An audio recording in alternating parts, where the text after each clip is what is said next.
everyone, and welcome back to the Tent of Abraham. I'm Tamir Kreisman from Jerusalem, Israel, and we continue with Pirkei de Rabbi Eliezer. So we are in chapter 50. This is 50D from the book of Esther, from the top of the book of Esther, and this one is called Beyond the Stars. Hallelu et Adonai kol goyim, shabechu kol haomim, ki gavar alenu chasdo ve'emet Adonai le'olam. Hallelujah. Rabbi Yossi says, Haman was a great astrologer. Now, the Hebrew text says astrologus, with the modern day Hebrew calling it astrolog, astrologist, right? So in this case, it's more than just your run-of-the-mill astrologist, right? This month, you have an opportunity to find love with great potential for clarity. It could be around the corner, said every back pages of every magazine within every star sign ever. It's like, oh, how did they know? You got it, all right? This guy is what our sages called a professional stargazer.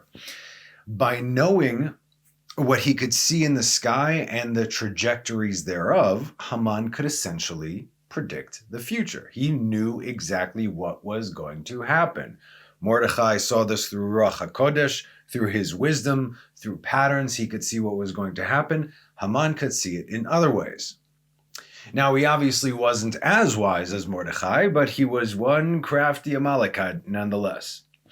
Now, what do we say about Mazal, Mazalot, the zodiac, the stars, the constellations when it comes to Israel? From Masechet Shabbat 156a, it was stated that Rabbi Hanina says a constellation or Mazal makes one wise and a constellation makes one wealthy. Meaning, in other words, I know it's the... If you had, if you had the plans of the future, you could hedge your bets in certain places. You know what I'm saying, right? Obviously, we'd use that. We also Back to the Future, too. So, makes one wise, makes one wealthy, and there is a constellation for Israel. This is something separate that influences them. Rabbi Yochanan said there is no constellation for the Jewish people that influences them, and this is true. There is a constellation for Israel, but it doesn't influence us, to the contrary, okay? The Jewish people are not subject to the influence of astrology, generally speaking.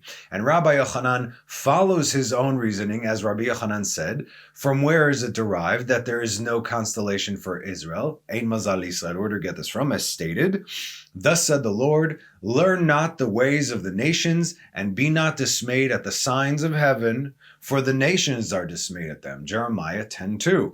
The nations will be dismayed by them, but not Israel. All these signs, all these things in the skies and the heavens, we don't look to that. Very purposefully, we don't look to that. The other religion looks to that. Things coming from heaven. That is not how it works. That's why it's a whole nother pagan religion. So all these things, whatever, they are not relevant to us. Who cares what you saw? Who cares what you said? It doesn't matter to Israel. And Rav also holds that there is no constellation for the Jewish people, as Rav Yehuda said, that Rav said, from where is it derived that there is no mazal for Israel, as it is stated with regard to Abraham, and he brought him outside, vayotze oto hachutza, right? As said, look now towards the heaven, but it's not towards the heaven, and count the stars if you're able to count them, and he said unto him, so shall your offspring be. Genesis 15:5. Now, if you recall, we've had many classes on this very verse, and please look it up from Pirkei de Rabbi Eliezer. I forgot the title of it right now, but it's specifically about this verse, but the bottom line is this. The language did not tell Abraham to look upward. He said, definitely, God told him, look at the constellations, but the language means look from upward downward.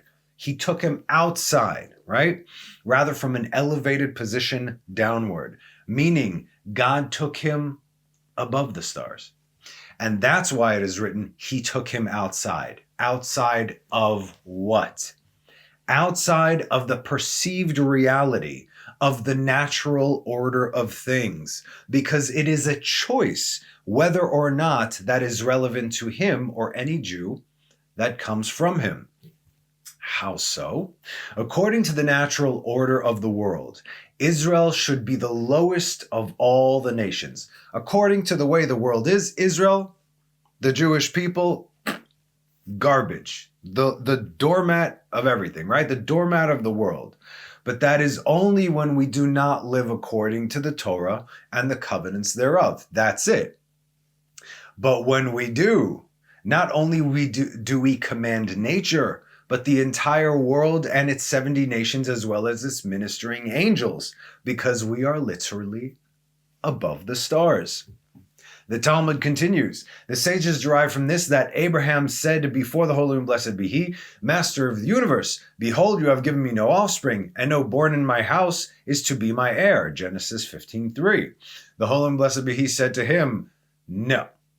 And behold, the word of the Lord came to him, saying, this man shall not be your heir, meaning we're talking about Ishmael, right? Obviously.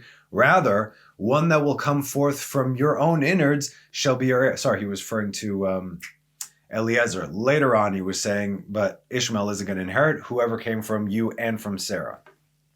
So this as far as Eliezer is 15:4. In other words, Abraham, I know what you see, I get it. But why are you using your earthly eyes? Why are you saying, according to the way things are? Because remember, how did Abraham first discover God? Through the natural order of things. He looked at the natural world, at every single aspect of it, and he saw that none of this could be a coincidence. He saw that there is a governing force to every aspect of creation and everything is working together, but it cannot be an accident. That is an impossibility. Okay? So there is no guy who knew the world and the ways thereof greater than Abraham. And through this process of elimination, that's how he found the Creator. Abraham said before him, Master of the universe, I looked at my astrological map. In other words, in the way that the earth is governed according to the way the stars are, which is the way that the rest of the world runs and the rest of the nations. And according to the configuration of my constellation, I am not fit to have a son. It's not in the stars, quite literally. Not working. The Holy One, blessed be He, said to him, emerge from your astrology. As the verse states, and he brought him outside, as there is no mazal for Israel. There's no consolation for Israel. What is your thinking? It is because Jupiter is situated in the west that you cannot have children? Jupiter was not where it is today. It was in a different place in the days of Abraham. I will restore it and establish it in the east. And that is the meaning of that which is written with regard to Abraham, who has raised up one from the east, who will call justice, tzedek, to his steps, leraglo, to his feet. He gives nations before him and makes him rule over kings. His sword makes them as dust, his bow as the driven stubble. Isaiah 41:2. God established Jupiter, tzedek, in the east on behalf of leraglo, of the feet of Abraham. Do you understand what just happened here? God will move the stars for us. If we live the way we should. Otherwise, it's the bottom of the natural world for us. This is why the nations, they have to make sure that we are part of them. That's why the Erev Rav is ruling in Israel, so we can be part of the nations, because if whoever they believe in forbid, right, we realize our true potential and break free of that, all the way up, nothing has power or control over us, only God. That's it. You understand? So right now, that's why we're down here. But because we're Israel, we haven't been destroyed, which goes against, all the other nations, all the other kingdoms and empires have long since gone, although Rome still, again, we're still in the Galut of Rome. They just rebranded, like we said, Western world. Nevertheless, we're still here only because God promised Abraham, Isaac, and Jacob. So this can only give us a better understanding of not by might nor by power, right? This is why God chooses the weakest and elevates them naturally. By nature, we are weak. But when it comes to our chokhmah bina vadat, when it comes to our connection with God, it takes us all the way to the top. Moses, who could not speak properly, he had a lisp and a stutter, and God chose him as his mouthpiece to the world. You see the picture, right? This could be summed up nicely in Deuteronomy 7:7. Not because you are greater than any people did the Lord delight in you and choose you, for you are the least of all the peoples. It's very simple right there. This is in the Pshat. You are the least of all the peoples in the natural world. But I chose you, and if you choose me back, whoa, you're just going to be looking down. That's it. If you're with me, you're above everything, everyone, and everything. Now, I'll tell you a great story about astrology. I had this discussion with my rabbi when I was 17 years old. And he told me astrology is not relevant for Israel because a lot of times, when you're 17 and you don't get the answer, 16, 15, 16, 17, I did not get the answers, right? Nobody in my surroundings really could answer my questions when it comes to anything, or most things anyway. So I asked my rabbi, so what about astrology? What this, what that? He says it's not relevant to Israel. So I naturally said, why? He says, I'll give you an example. So he told me a story. He goes, through his work, he met a lot of people. And one of them was this world-renowned astrologer and professional reader of the stars and constellations.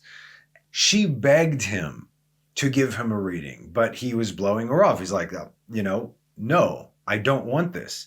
Until he said, you know what? I'm going to do this not because he's interested in what she has to say, but rather only to prove to you that this is not relevant to the Jew. Okay? She asked for his birthdays and hours and all that good stuff, and she came back a week later with a list of things. She had a whole chart figured out and this and that through the stars. She's like, I'm going to tell you everything about your life and your future. He's like, I don't need to know what you think about my future, but tell me about my life. Go ahead. She started with 2 dates that she gave him. She said he's telling me this story. She said on these 2 dates, this date here and this date here were the absolute worst, terrible, most tragic days in your life. Right? What happened on those dates? He looked at her with a smile and said, well, the first one is when I married my wife. And the second one is when we had our first child. Our daughter was born. So essentially, the 2 happiest days of his life, she saw in the stars, because again, limited, that those were the worst 2 days of his life. She threw away the rest of the work after that. Not relevant. But again, if he was not a pious individual and lived like the nations, as a Jew living like the nations, she probably would have gotten it right, you see. But because he was a God-fearing, Torah-observing Jew, what the world can see has limits as we are beyond the stars. Fascinating. Love this stuff. So again, today, if you're like, okay, I want to go to a professional astrologer, they will likely get it right, but that's because you are giving them permission. That means you are now limiting yourself to only what the stars say. You connect to God, you go beyond that. You see what I'm saying? Okay. Now that we got a refresher on that, let's go back to our text.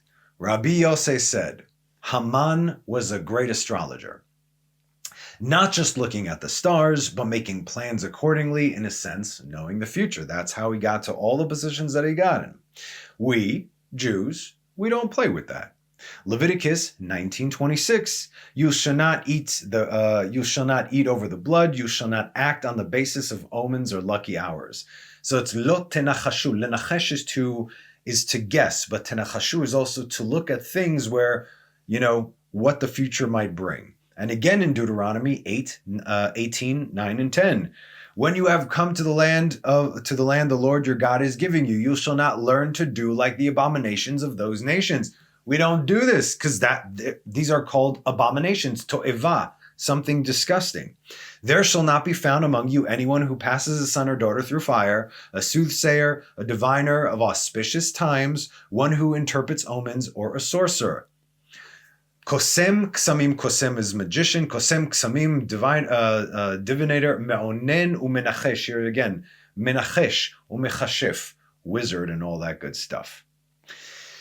So you see, we do not do this, but the nations do. The nations are very, very limited. And that's also, for instance, that's the whole concept of Avodah Zarah. Avodah Zarah is essentially very easy, right? Idolatry.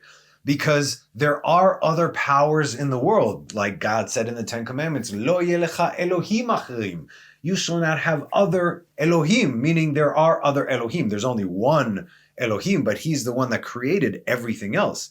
So if you put your faith in something that you can see or feel or touch, or something that you can somehow manifest, it's a lot easier than, where is this God I don't know, right?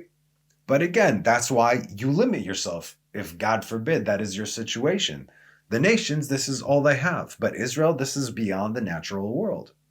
And he wrote letters on slips, Haman, and cast lots by the constellations to know the distinction between one day and another, and between 1 month and another, and between one constellation and another, as said in Esther 3:7. In the first month, which is the month of Nisan, in the 12th year of King Ahasuerus, one cast the pur, that is the lot before Haman, hepil hapur, as in Purim, right before Haman, from day to day and from month to month to the 12th month, which is the month of Adar. So from Nisan, which we are currently in, he went a year round, like he looked through the entire year. He saw Israel, what would happen over that year. Why did he chose a thing dafka in Adar? We're going to see. And this is exactly like the story of what happened to my rabbi. Look at this. The entire premise to Haman's plan on the month of Adar was because he saw that it was a bad month for Israel. Because on that month, what happened? Moses, the greatest of us all, the one who led Israel out of Egypt and ascended alive to heaven to bring us a Torah, had passed. Moses died in the month of Adar. So he saw the negative, but that's all he could see. But what he didn't see is that Moses was also born in the same month on the same day, thereby showing that Moses was also a complete tzaddik, as they were born and died on the same day. Abraham, Isaac, and Jacob, all Jacob's sons, and Moses and Aaron and Miriam, all these guys from the Torah and from the Tanakh, they were born and died on the same day. That means perfection. Now, so again, he saw only what was negative. And what was negative? If Israel didn't do tshuva, indeed they should have been destroyed there. But the moment we did tshuva connected to God, all of a sudden, here's the decree, here's Israel, right? Here's the constellation, here's Israel. The moment Israel goes according to God, boom. Israel, constellation, no connection over here. You see? And Haman wrote and sent those notes throughout every state and province to annihilate, kill, and destroy. Lashmid, la'arog, ula'abed. All the Jews, as said in Esther 3:13, and the letter shall be sent by the hand of the couriers to all the king's provinces to destroy, kill, and to cause to perish all the Jews, both young and old, little children and women, one day, on the 13th day of the 12th month, which is the month of Adar, and their spoils to be taken as plunder. And on a Tuesday, it says, gives you a day of the week, and on a Tuesday, in the constellation of Leo, Aryeh. Now, you might be thinking to yourself, but Adar, March, is Pisces, Dagim. I know, my birthday is also in Adar. How then does Leo fit into this?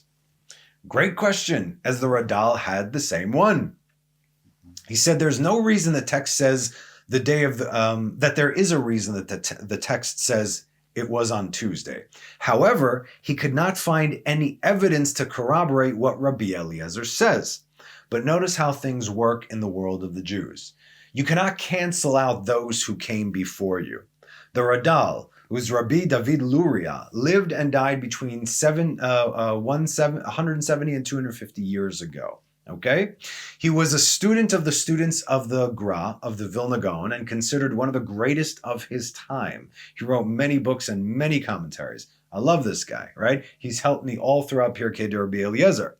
But Rabbi Eliezer lived over 2,000 years ago, and therefore the Radal may not cancel or contradict what he who came before him said. So the proper way to address something that we cannot corroborate with is simply stating, as he did, I could not find anything regarding this mention.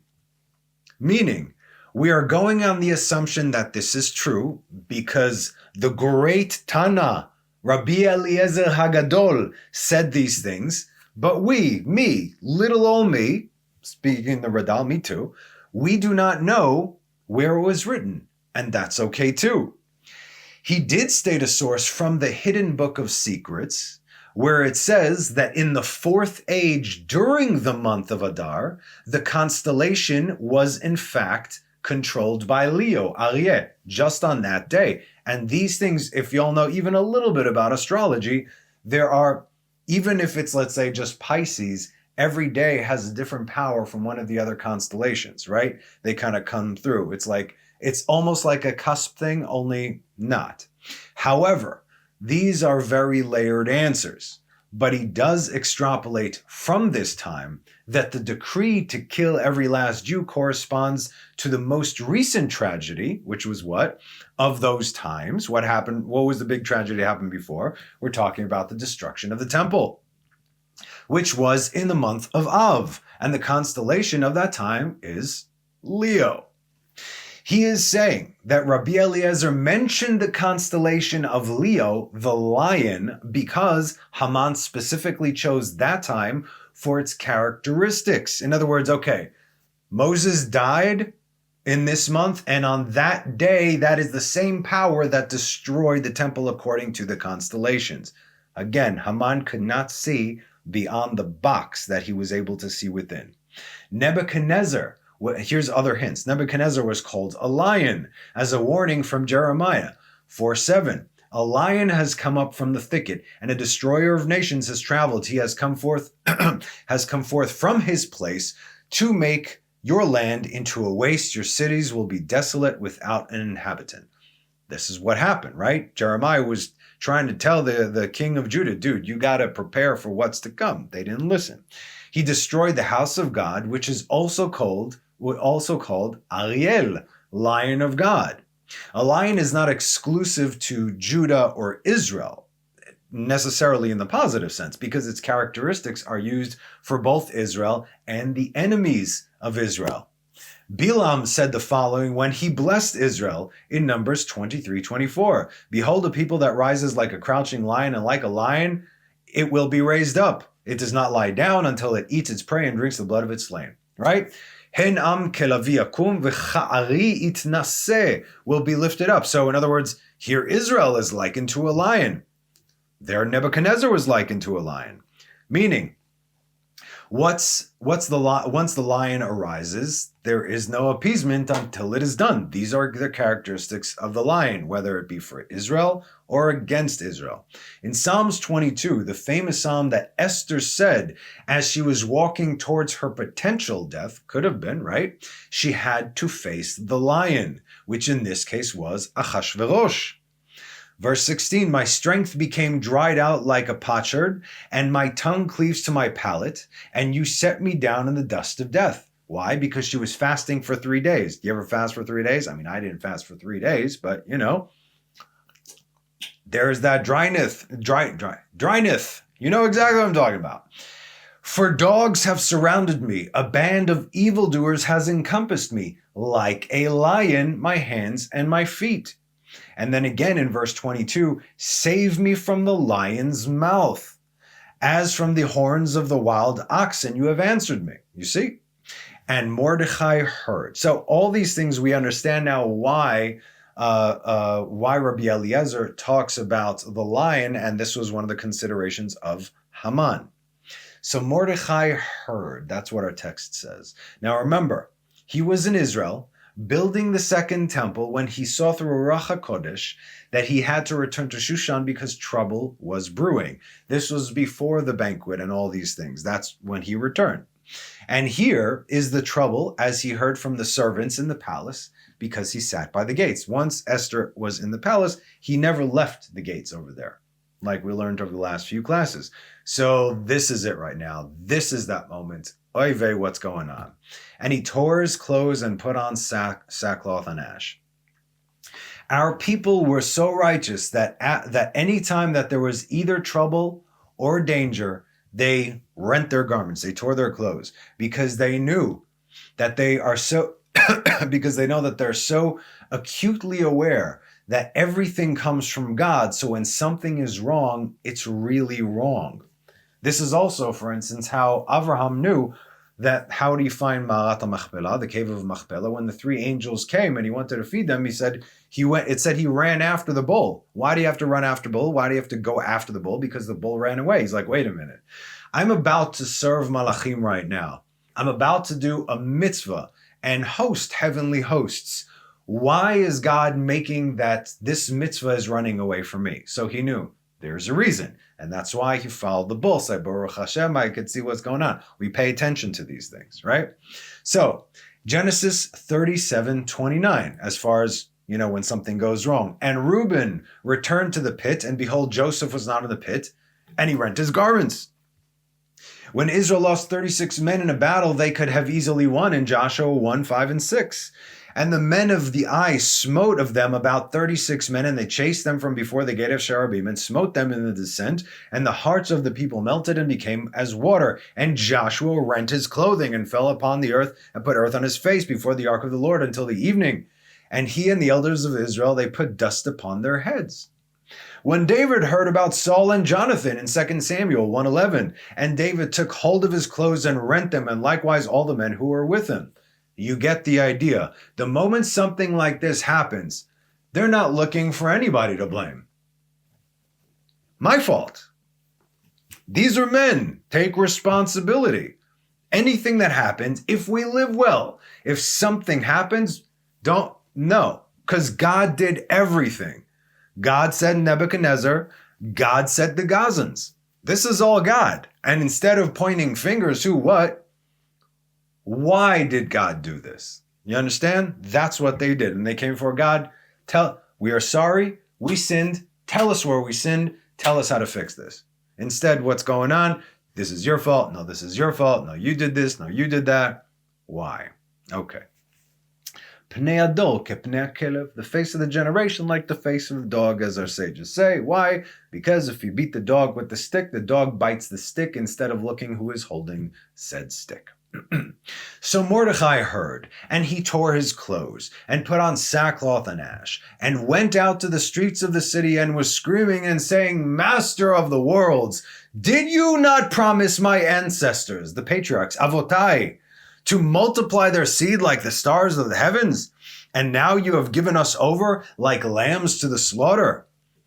Do you see what Mordecai did? Take lessons. The very first thing he did was invoke the promise that God made to Abraham, Isaac, and Jacob. Exactly, almost verbatim, how Moses did it when he heard that God was going to destroy Israel because of the error of Rav regarding the golden calf, from Exodus 32:13.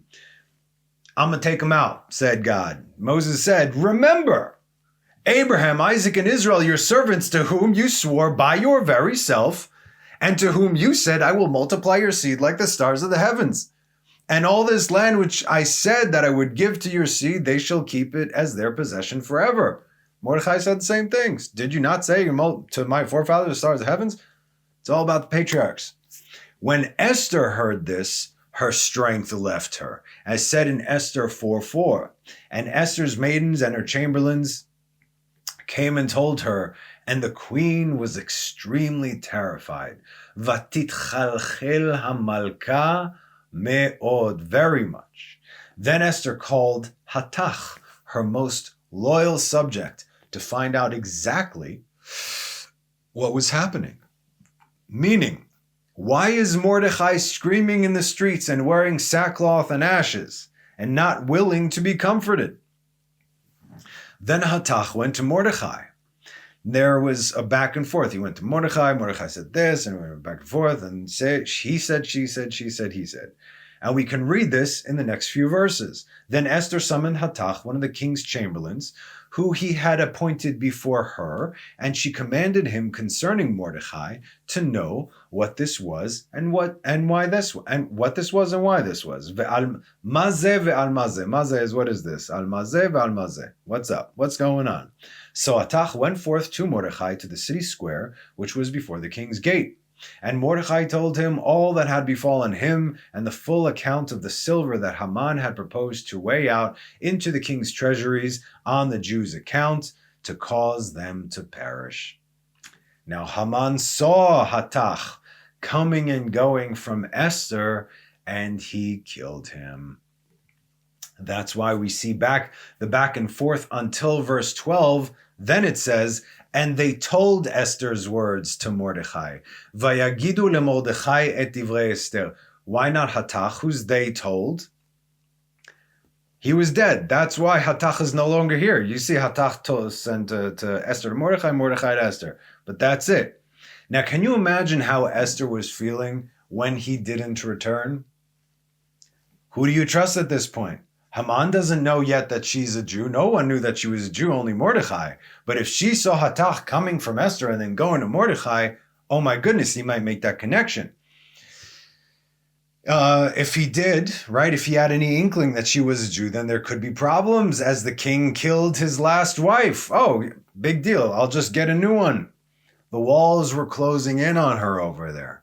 And the only person in the palace that she could trust was dead. And the only person in the world that she could really trust is Mordechai, and she can't even reach him now. How can she even be sure that the messages have not been hijacked? Somebody, Mordechai said this and this and that. Meet me at this place at this time, creating an ambush. She didn't know. How does she know that it's even Mordechai who's answering her? Emunah and bitachon, people. This is the only way to roll. As we can see, things are falling apart.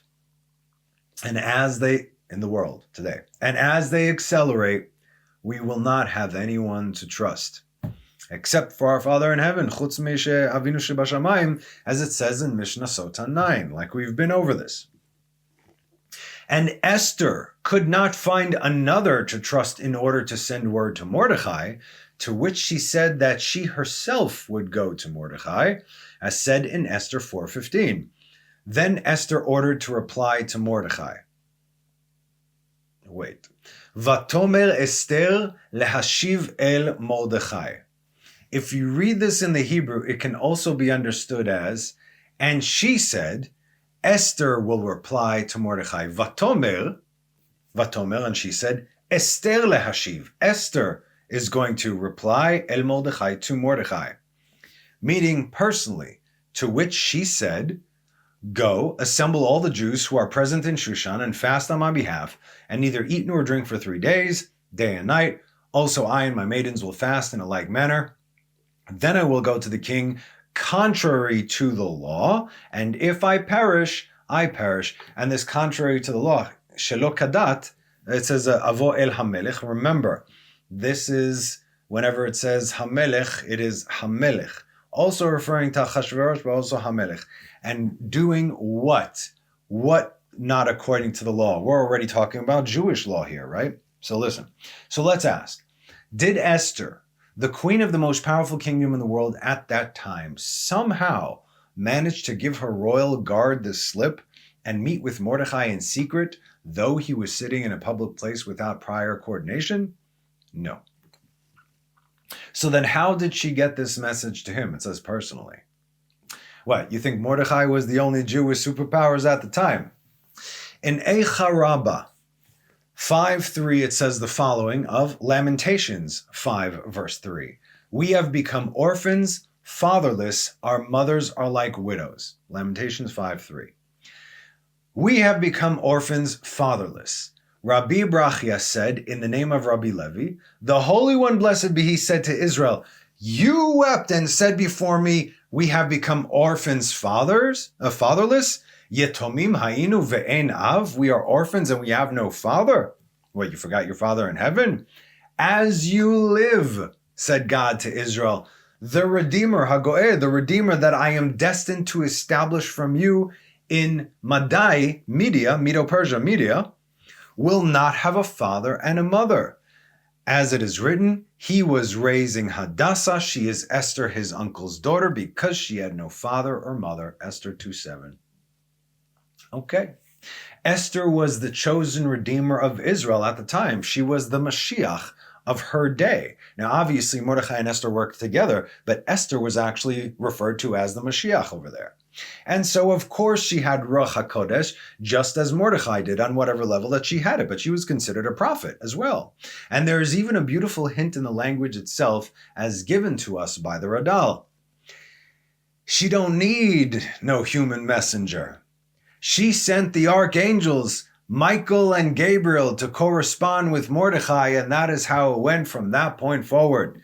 Again, then Esther ordered to reply to Mordechai, Vatomer Esther lehashiv, to reply to Mordechai in verse 15.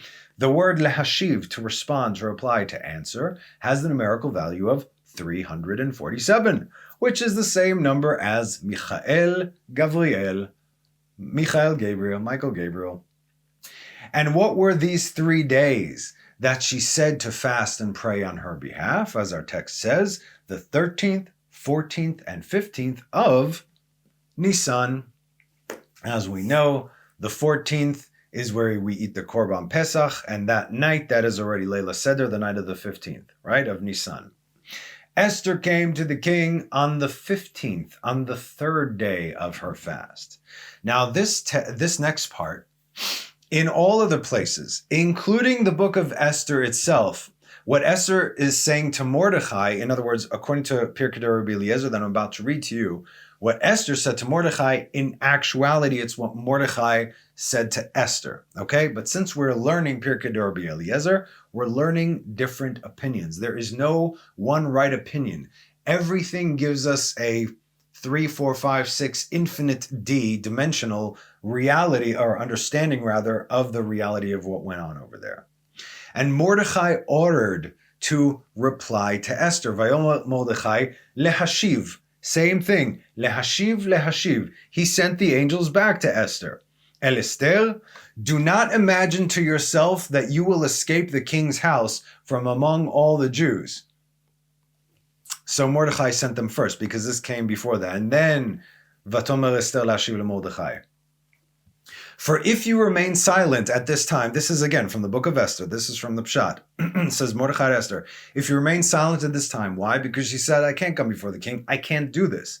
It's against the law, I'm going to die. And he says, if you remain silent at this time, relief and rescue will arise for the Jews from elsewhere, because God can't destroy his people he promised us, right? And you and your father's household will perish. And who knows whether at a time like this you will attain the kingdom. In other words, who knows? All this thing, God placed you as the queen of the world at that time. What, you think you can't use this? God did this on purpose, exactly for this time. He had to tell her this because she balked, right? So in any case, the next part was what Mordechai said to her. But Pirkei Rabbi Eliezer says that she said this to him. Okay, so Mordechai said to her, but the 3rd day of the fast is Pesach, which we know. She actually said to him, 3rd day of fast is Pesach. And we are absolutely not allowed to fast on Pesach. Again, according to the dat, according to the law of the king, we are not allowed to fast on Pesach, on any other high holiday, on any other festive days, or on Shabbat. You are not allowed to do this. To which she, but really he, replied, you are the head of the Sanhedrin, and you say such a thing? For if there is no Israel, then who is Pesach for? So we've already studied this before. Mordechai said, so if you don't fast on this Pesach, even though you're not allowed to do it, next year they ain't going to be a Pesach. Because who is Pesach for if not for Israel? No Israel, no Pesach, no world, nothing is relevant. Do this. Mordechai heard her words and did what she asked, as said in verse 17. Yavo Mordechai vayavo Mordechai vayas kechol asher tzivta alav Esther. So Mordechai passed, it says vayavo, passed, and did according to all that Esther had commanded him. If you read this in the Pshat, according to the book of Esther, you'll understand that the roles were reversed. It was Mordechai who was saying, yo, you got to do this right now, otherwise there's no point, there's not going to be any Jews to keep Pesach. Meaning, he, as the head of the Sanhedrin, could make a judgment call because, like we said, he was a posek. He's the one that can actually change the laws in time of emergency. This is DEFCON 5 or 6 or whatever, code red, I don't know, whatever. So it is a serious transgression to fast on these holy days, particularly Pesach, when we are commanded to eat. It is a positive command to eat and to drink in remembrance of the Exodus from Egypt. And this command is not even rabbinical. This comes from God himself in the book of Exodus. Every year you will do the Pesach, every year forever until the final generations. That's what's happening, said God. So no, not this year. But again, who are all these commands for? Israel. Israel always still comes first. However, This was what we call hora'at sha'ah, which means it was a decree that is a one-time thing. Hora'ah is an order, sha'ah, time, hour, of the hour. This is relevant to a specific time, a specific situation, and this is a one-time thing. That's it. On a smaller scale, we have these things today as well. For instance, if you see someone injured in the streets during Shabbat, or if, God forbid, anyone needs an ambulance, you break Shabbat, obviously, which is from the Ten Commandments. Shabbat is the Ten Commandments, right? Zachor v'shamor b'dibur echad. You cannot break Shabbat, but you absolutely must break Shabbat in order to save a life. Pikuach nefesh doche Shabbat. The saving of a life surpasses Shabbat, because what good is Shabbat if no one honors the Shabbat? You see. And Mordechai passed, as it said. This teaches us the first day of Pesach passed without eating, meaning there was no sackcloth and ashes in honor of the Chag. They still dressed nicely, but they abstained from eating, okay? Because you still have to honor the Chag. On the third day, Esther adorned, which was on actual Pesach day, Esther adorned herself with garments of Malchut, kingship. There we go. This is a very deep and powerful verse, but we're not going to get into it now because then we will never finish. Obviously, this is a very end of days, in fact, messianic age book. Everything is hidden, and yet, like we said, the glue in everything here is God, though God's name is not explicitly mentioned. So I'll just leave you this corresponding verse, and then we can move on. Exodus 19:16. So again, on the third day, Esther adorned herself with garments of kingship, of Malchut. Exodus 19:16. It came to pass on the third day, when it was morning, and there was thunderclaps and lightning flashes, and a thick cloud was upon the mountain, and a very powerful blast of a shofar, and the entire nation that was in the camp shuddered. So Moses came before God as Esther came before the king. Also God, right, to receive the Torah in Malchut, kingship.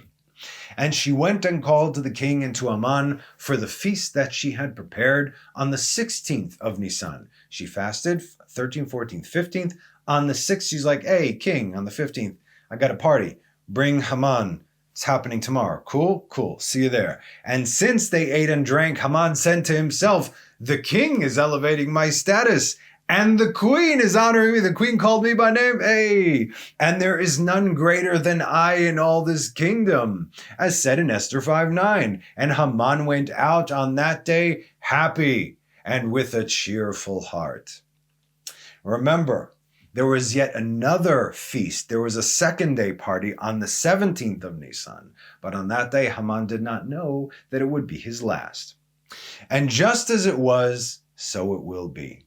Amalek, the most wicked people in this world, who are found not only throughout the peoples of the world influencing, but also within the Jewish people today. Governments and all the powers that be influencing. Just see what they're doing to Israel today. This is Amalek, external and internal. We believe right before their demise, they will be lifted up and thinking, it's all good, I got this. They will believe that they have the upper hand and that they are about to destroy us. The downfall, will be spectacular. So, we're going to stop here for this week because it continues till the end of the chapter. It's like one long thing, okay?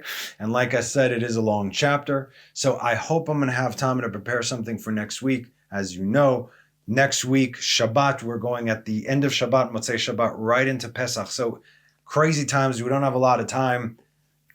God willing, I will be able to give you another one next week, okay? Because everything's a little bit nuts right now.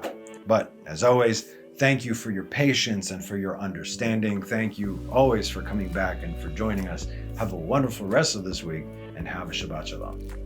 Bye.